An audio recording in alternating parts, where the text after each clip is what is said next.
রানী বিরক্ত করো না তো, বলছি তো আমার ঘুম আসছে না। তোমার ঘুম পেলে যাও গিয়ে ঘুমাও। আপনাকে এভাবে ঘুমোতে না দেখে আমি নিজে কিভাবে ঘুমোবো মহারাজ? চলুন ঘরে চলুন। ধুর, এত বিরক্ত, বলছি ঘুম আসছে না, তাও তখন থেকে একই কথা বলে যাচ্ছ।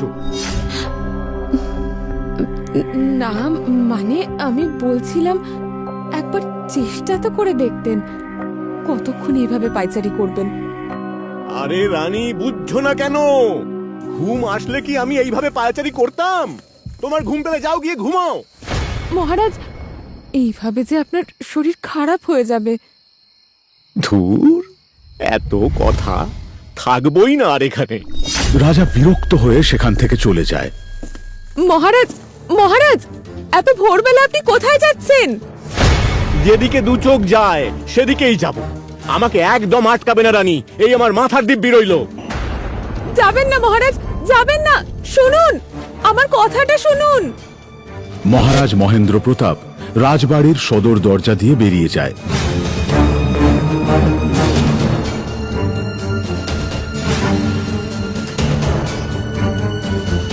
সেই ভোরবেলাতে রাজা একা একাই সারা রাজ্য হেঁটে বেড়াতে থাকে। কখনো বটগাছের নিচে গিয়ে ঘুমানোর চেষ্টা করে, আবার কখনো নদীর পাড়ে গিয়ে, কিন্তু কোনোখানেই যেন রাজা শান্তি খুঁজে পায় না। কিছুতেই রাজার চোখে ঘুম আর আসে না। আসছে না, আসছে না, কিছুতেই ঘুম আসছে না। কিন্তু এভাবে ঘুম না এলে যে আমি পাগল হয়ে যাব। হে ঈশ্বর, আমাকে তুমি পথ দেখাও, পথ দেখাও। রাজা কি করবে কোনো উপায় খুঁজে পায় না। ভাবতে ভাবতে সকাল হয়ে আসে। ধীরে ধীরে গ্রামের লোকেদের আনাগোনা শুরু হয়। রাজ্যের রাজাকে এভাবে বটগাছের নিচে বসে থাকতে দেখে সবাই অবাক হয়ে যায় আর রাজাকে ঘিরে ধরে। আমাদের রাজামশাই না? না, হ্যাঁ তাই তো, তো রাজামশাই, রাজামশাই তো এখানে এভাবে শুয়ে আছেন। সবার ভিড়ে রাজার যেন দম বন্ধ হয়ে আসে। কোনো ক্রমে সে সবার মাঝ থেকে পালিয়ে আসে। রাজা কি করবে, কোথায় যাবে, কিচ্ছু বুঝতে পারে না। অন্যদিকে কাঠুরিয়া শুকনো কাঠ খোঁজার উদ্দেশ্যে উত্তরের পাহাড়ের কোণে যে জঙ্গলটি রয়েছে সেখানে আসে। জঙ্গলটা বেশ বড়। এত বড় জঙ্গল, ভালো করে খুঁজলে কোথাও না কোথাও ঠিক শুকনো কাঠ পেয়েই যাব। এই বলে কাঠুরিয়া জঙ্গলে শুকনো গাছ খুঁজতে শুরু করলো। আর কিছুক্ষণের মধ্যেই সেখানে অনেকগুলো শুকনো গাছ দেখতে পেল। এই তো এখানে কত শুকনো গাছ আছে। যাক বাবা, এতক্ষণে ঈশ্বর আমার সহায় হয়েছেন। শুকনো গাছ পেয়ে কাঠুরিয়া বেশ খুশি হলো।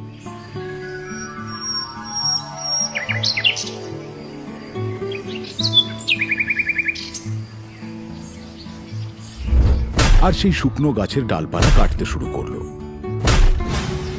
ওদিকে রাজা মহেন্দ্র প্রতাপ হাঁটতে হাঁটতে লোকালয় থেকে বহু দূরে সেই উত্তরের পাহাড়ের জঙ্গলে চলে আসে। এই জঙ্গলটা কত শান্ত, কত নিরিবিলি, কি সুন্দর পাখির ডাক।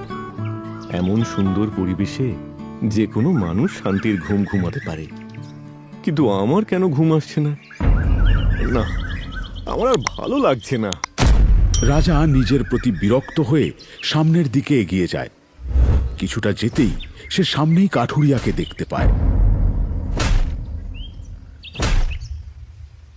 এ আবার কে? রাজা কাঠুরিয়ার কাছে যায় আর তাকে জিজ্ঞাসা করে, কে তুমি? তোমাকে তো আগে কখনো এই রাজ্যে দেখিনি। রাজাকে সাধারণ পোশাকে দেখে কাঠুরিয়া তাকে শনাক্ত করতে পারে না। কোনো সাধারণ ব্যক্তি ভেবেই তার প্রশ্নের উত্তর দেয়। আমি কাঠুরিয়া, আমি গৌরগঞ্জ রাজ্য থেকে এই রাজ্যে কাঠ কাটতে এসেছি। গৌরগঞ্জ রাজ্য? সে তো অনেক দূর। আসলে আমাদের রাজ্যের যে জঙ্গলগুলো রয়েছে সেখানে একটাও শুকনো গাছ নেই, তাই শুকনো গাছের খোঁজে এই জঙ্গলে এসেছি। জানি না এই রাজ্যের রাজা আমাকে কি বলবেন। শুনেছি উনি মানুষটা বড় ভালো, উনি নিশ্চয়ই আমার কষ্ট বুঝবেন। আচ্ছা, তুমি তো কাঁচা গাছ কেটেই শুকিয়ে নিতে পারতে।